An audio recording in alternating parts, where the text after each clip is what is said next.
1 नवंबर साल 1956 को कर्नाटक राज्य की स्थापना हुई। इसकी राजधानी बेंगलुरु है। इस राज्य का गठन राज्य पुनर्गठन अधिनियम के अधीन किया गया था। इससे पूर्व यह मैसूर राज्य कहलाता था। भारतीय शास्त्रीय संगीत के दोनों ही रूप, कर्नाटक संगीत और हिंदुस्तानी संगीत को इस राज्य का महत्वपूर्ण योगदान मिला है। आज ही के दिन साल 1956 में ही केरल भारत के नए राज्य के रूप में स्थापित हुआ। इसकी राजधानी तिरुवनंतपुरम है। यह यूनिसेफ और विश्व स्वास्थ्य संगठन WHO द्वारा मान्यता प्राप्त विश्व का प्रथम शिशु सौहार्द राज्य है।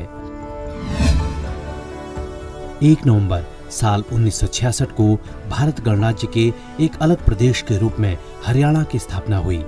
हरियाणा की राजधानी चंडीगढ़ है। हरियाणा पंजाब राज्य का अंग था, जिसे साल 1966 में भारत के नए राज्य के रूप में पहचान मिली। यह राज्य वैदिक सभ्यता और सिंधु घाटी सभ्यता का मुख्य निवास स्थान रहा है। इस क्षेत्र में विभिन्न निर्णायक लड़ाइयां भी हुई हैं, जिसमें भारत का अधिकतर इतिहास समाहित है। पानीपत के 3 ऐतिहासिक युद्ध इसी राज्य में हुए हैं। इसमें महाकाव्य महाभारत का युद्ध भी शामिल है। 1 नवंबर साल 2000 को छत्तीसगढ़ की स्थापना भारत के एक नए राज्य के रूप में हुई। इसकी राजधानी रायपुर है। मध्य प्रदेश से अलग होने के बाद यह भारत का 26वां राज्य बना। किसी समय में इस क्षेत्र में छत्तीसगढ़ होने की वजह से इसका नाम छत्तीसगढ़ रखा गया। छत्तीसगढ़ भारत का एक ऐसा राज्य है जिसे महतारी यानी माँ का दर्जा दिया गया है। छत्तीसगढ़ वैदिक और पौराणिक काल से ही विभिन्न संस्कृतियों के विकास का केंद्र रहा है। यहाँ के प्राचीन मंदिरों से इस बात का पता चलता है कि यहाँ पर वैष्णव, शैव, शाक्त, बौद्ध संस्कृतियों का विभिन्न कालों से प्रभाव रहा है। 2 नवंबर साल 2013 में international day to immunity for crime against journalist यानी पत्रकारों के खिलाफ अपराधों के लिए दंड मुक्ति समाप्त करने के लिए अंतर्राष्ट्रीय दिवस मनाने की घोषणा हुई। संयुक्त राष्ट्र महासभा ने अपने 68वें अधिवेशन के दौरान प्रत्येक वर्ष इस दिन को मनाने का फैसला लिया।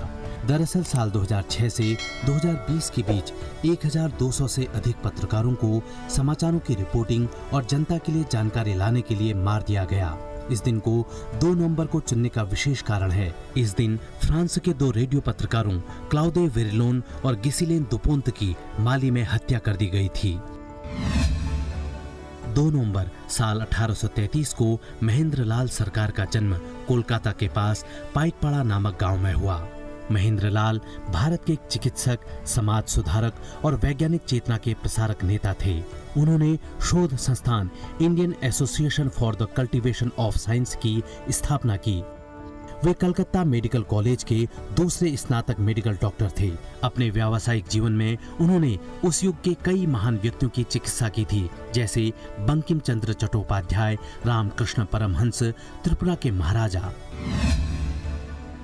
2 नवंबर साल 1699 में जीन बैप्टिस्ट सिमोन चार्डिन का जन्म फ्रांस में हुआ। वे 18वीं सदी के महान चित्रकार थे। चार्डिन ने कुल मिलाकर 200 से अधिक चित्रों को चित्रित किया। खेलने वाला बच्चा चार्डिन का पसंदीदा विषय था। उन्होंने अपनी चित्रकारी में सरल लेकिन खूबसूरत बनावट वाले स्थिर जीवन का समर्थन किया और संवेदनशील रूप से घरेलू अंदरूनी शैली के चित्रों को चित्रित किया। चार्डिन अपनी चित्रकारी में रसोई की नौकरानियों, बच्चों और घरेलू गतिविधियों को दर्शाते थे। 3 नवंबर साल 1906 को भारतीय सिनेमा के युग पुरुष पृथ्वीराज कपूर का जन्म पंजाब प्रांत के फैसलाबाद में हुआ। उन्होंने अभिनय की शुरुआत पेशावर के एक थिएटर ग्रुप से शुरू की। भारत की पहली बोलती फिल्म आलमारा में पृथ्वीराज कपूर ने महज 24 साल की उम्र में जवानी से लेकर बुढ़ापे तक की भूमिका निभाई। साल 1944 में पृथ्वीराज कपूर ने मुंबई के मशहूर और देश भर में आधुनिक थिएटर के प्रणेता माने जाने वाले पृथ्वी थिएटर की नींव रखी। साल 1960 में मुगल आजम में अकबर का किरदार निभाकर उन्होंने सबके सामने अभिनय की उत्कृष्ट मिसाल पेश की। 1972 में उनकी मृत्यु के पश्चात उन्हें दादा साहब फाल्के पुरस्कार से भी नवाजा गया। कला के क्षेत्र में अभूतपूर्व योगदान के लिए उन्हें साल 1969 में पद्म भूषण से सम्मानित किया गया। 3 नवंबर साल 1957 को सोवियत संघ ने स्पुतनिक 2 लॉन्च किया। इस लॉन्च में सोवियत संघ ने लाइका नाम के कुत्ते को भी अंतरिक्ष में पृथ्वी की कक्षा में भेजा। इस तरह 6 किलो वजन की लाइका ने इतिहास रचा। वह अंतरिक्ष में जाने वाली पहली जीवित प्राणी बनी।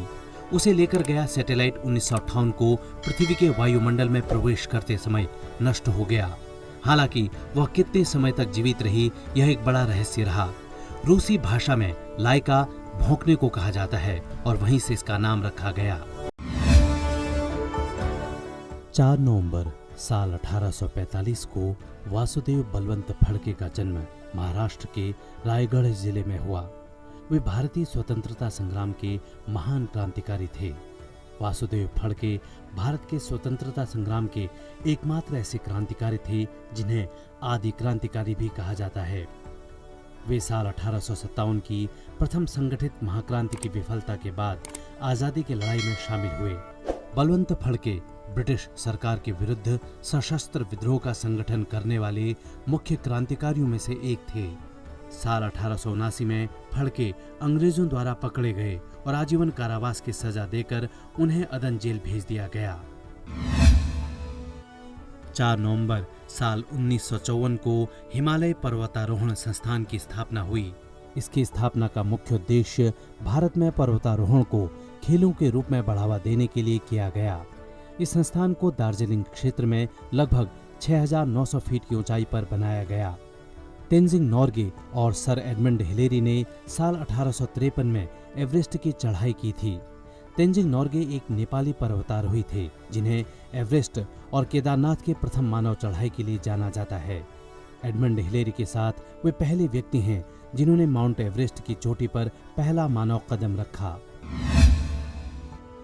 4 नवंबर साल 1970 को भारतीय शास्त्रीय नृत्य शैली कथक में प्रसिद्धि प्राप्त शंभू महाराज का निधन हुआ। इनका वास्तविक नाम शंभुनाथ मिश्र था। शंभू महाराज का लखनऊ घराने के प्रसिद्ध नर्तकों में विशिष्ट स्थान रहा है। नृत्य के क्षेत्र में उत्कृष्ट योगदान के लिए उन्हें नृत्य सम्राट की उपाधि से नवाजा गया। साल 1956 में शंभू महाराज को संगीत कला में योगदान के लिए भारत सरकार द्वारा पद्मश्री से सम्मानित किया गया। 5 नवंबर साल 2013 को अंतरिक्ष विज्ञान के इतिहास में भारत ने एक नया अध्याय लिखा। आज ही के दिन भारत के पहले अंतरिक्ष मिशन मंगलयान को लॉन्च किया गया। इसरो ने इस मानव रहित सैटेलाइट को मार्स ऑर्बिटर मिशन का नाम दिया। इसके साथ ही भारत अपने पहले ही प्रयास में मंगल पर पहुंचने वाला दुनिया का पहला देश बना। मंगल पर पहुंचने वाले अमेरिका और पूर्व सोवियत संघ जैसे देशों को कई प्रयासों के बाद ये सफलता मिली थी। मंगलयान ने मिशन उद्देश्यों को पूरा करने के साथ कई अनुसंधान भी किए। 5 नवंबर साल 1870 को चित्तरंजन दास का जन्म कोलकाता में हुआ। वो एक महान स्वतंत्रता सेनानी, राजनीतिज्ञ, वकील और पत्रकार थे। उनको सम्मानपूर्वक देशबंधु भी कहा जाता है। चित्तरंजन दास एक महत्वपूर्ण राष्ट्रवादी नेता के साथ साथ एक सफल विधि शास्त्री भी थे। वे कोलकाता उच्च न्यायालय के प्रसिद्ध वकील भी रहे। अपनी वकालत छोड़कर दास ने गांधी जी के असहयोग आंदोलन में भाग लिया और पूर्णतया राजनीति में आ गए। उन्होंने अपनी सारी संपत्ति राष्ट्रहित में समर्पित की। 6 नवंबर साल 1913 को महात्मा गांधी ने दक्षिण अफ्रीका में रंगभेद और अंग्रेजों की दमनकारी नीतियों के खिलाफ एक मार्च का नेतृत्व किया। इस मार्च को द ग्रेट मार्च कहा गया। इस मार्च के दौरान 2037 पुरुषों, 127 महिलाओं और 57 बच्चों ने मार्च करने वालों की एक लंबी और निर्धारित कतार बनाई। मार्च के दौरान गांधी जी को गिरफ्तार किया गया और जमानत पर छोड़ दिया गया। गांधी जी ने ट्रांसवाल सीमा पर नेटाल के कुछ स्ट्राइकरों के नेतृत्व के साथ इसकी शुरुआत की थी। 6 नवंबर साल 1861 को बास्केटबॉल खेल की रचना करने वाले जेम्स नेस्मिथ का जन्म कनाडा में हुआ। जेम्स शारीरिक शिक्षा विषय के टीचर थे। वे एक स्पोर्ट्स कोच थे जिन्होंने सर्वप्रथम बास्केटबॉल खेल की शुरुआत की। एक बार उन्हें बच्चों के लिए किसी इंडोर गेम को तैयार करने का टास्क मिला था। ऐसा इसलिए जिससे कि कनाडा के भीषण ठंड में बच्चों को खेलने के लिए बाहर न जाना पड़े।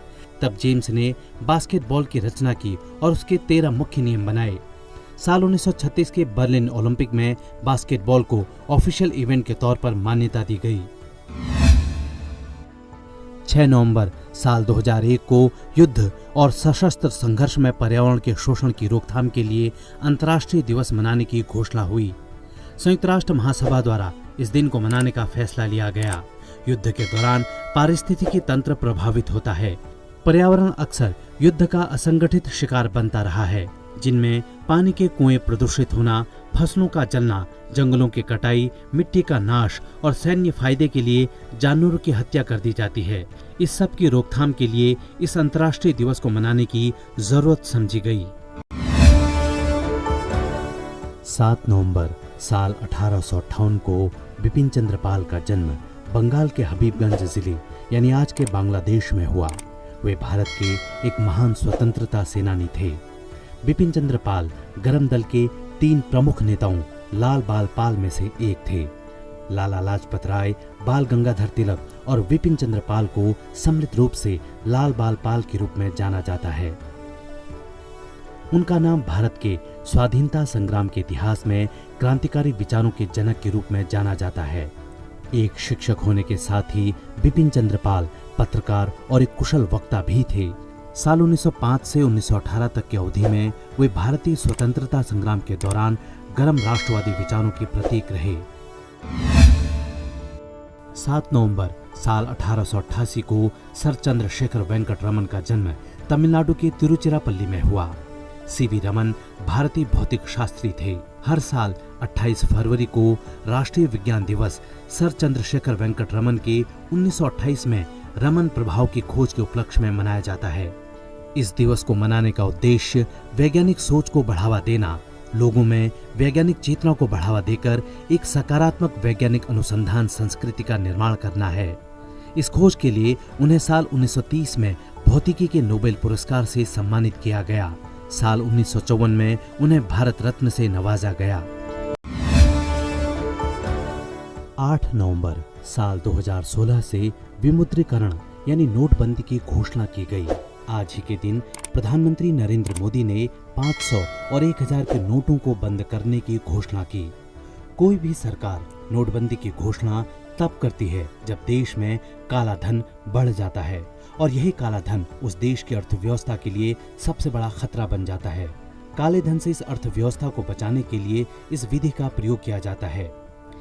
इन पुराने 500 और 1000 के नोटों के बदले 500 और 2000 के नए नोट लाए गए। इससे पहले भी भारत के पूर्व प्रधानमंत्री मोरारजी देसाई की सरकार में 1000 और 5000 के नोट बंद करवाए गए। 8 नवंबर साल 2012 से विश्व स्तर पर अंतर्राष्ट्रीय रेडियोलॉजी दिवस मनाने की घोषणा हुई। आज का दिन विल्हेम रॉन्टजन द्वारा एक्सरे की खोज की वर्षगांठ का भी प्रतीक है। यह दिन रेडियोलॉजी के बारे में जागरूकता को बढ़ावा देने के लिए मनाया जाता है, जो सुरक्षित रोगी देखभाल में योगदान देता है। स्वास्थ्य देखभाल की निरंतरता में रेडियोलॉजिस्ट और रेडियोग्राफर की सार्वजनिक समझ से महत्वपूर्ण परिणाम प्राप्त किए जाते हैं। 9 नवंबर साल 2000 को भारत गणराज्य के 27वें राज्य के रूप में उत्तराखंड राज्य का गठन किया गया।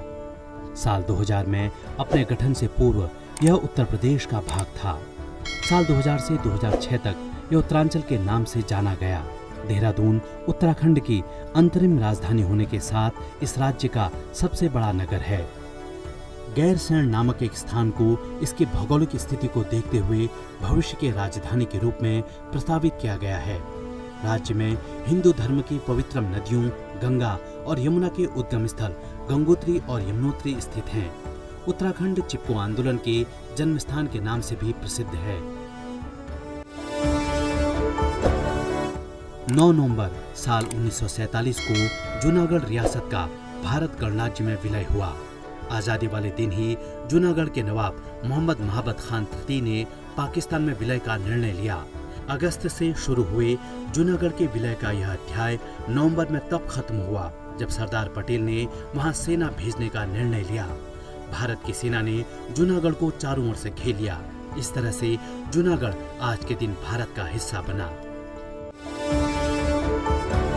9 नवंबर साल 1953 को कंबोडिया ने फ्रांस से स्वतंत्रता प्राप्त की। कंबोडिया से पूर्व इसे कंपूचिया के नाम से भी जाना जाता था।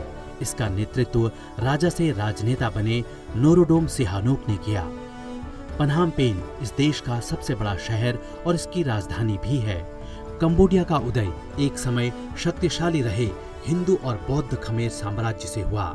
इस साम्राज्य ने 11वीं से 14वीं सदी के बीच पूरे हिंद चीन इंडो चाइना क्षेत्र पर शासन किया था। 10 नवंबर साल 1908 को कन्हैयालाल दत्त शहीद हुए। वे भारतीय स्वतंत्रता संग्राम के महान क्रांतिकारी थे। युगांतर नाम से क्रांतिकारियों की गुप्त संस्था के माध्यम से कन्हैयालाल क्रांतिकारी गतिविधियों में सक्रिय हो गए। अप्रैल 1908 में खुदीराम बोस और प्रफुल्ल चाकी ने मुजफ्फरपुर में किंग्स फोर्ट पर आक्रमण किया। इसी सिलसिले में मई 1908 को ही कन्हैयालाल दत्त, अरविंद घोष, बारिंद्र कुमार समेत अन्य क्रांतिकारियों को गिरफ्तार किया गया। इस घटना के दौरान उन्होंने जेल के अंदर एक मुखबिर की हत्या की, जिसके तहत कन्हैयालाल दत्त पर इस हत्या का मुकदमा चला। अंत में आज ही के दिन कन्हैयालाल को फांसी की सजा दी गई और वे देश के लिए शहीद हो गए। 10 नवंबर साल 1920 को दत्तोपंत ठेंगड़ी का जन्म महाराष्ट्र के वर्धा में हुआ। वे भारत के राष्ट्रवादी ट्रेड यूनियन नेता, भारतीय मजदूर संघ, स्वदेशी जागरण मंच और भारतीय किसान संघ के संस्थापक थे। साल 1949 में अखिल भारतीय विद्यार्थी परिषद की स्थापना की औपचारिक घोषणा हुई। दत्तोपंत जी को विद्यार्थी परिषद के संस्थापक सदस्य और नागपुर विदर्भ के प्रदेशाध्यक्ष के नाते जिम्मेदारी दी गई। साल 1979 में उन्होंने राजस्थान के कोटा में किसानों के अखिल भारतीय संगठन की स्थापना की। 10 नवंबर साल 2002 से विश्व विज्ञान दिवस मनाने की शुरुआत हुई। साल 1999 में आयोजित विश्व विज्ञान सम्मेलन में इस दिन को मनाने का प्रस्ताव रखा गया। उसके बाद यूनेस्को द्वारा साल 2001 में इस दिवस की घोषणा की गई। समाज में विज्ञान की महत्वपूर्ण भूमिका और उभरते वैज्ञानिक मुद्दों पर जनता को जागरूक करने के लिए यूनेस्को द्वारा हर साल यह दिवस मनाया जाता है। यह दिन विज्ञान के महत्व को रेखांकित करते हुए सभी वैज्ञानिकों, शोधार्थियों और विद्यार्थियों को एक साथ जोड़ने का प्रयास करता है।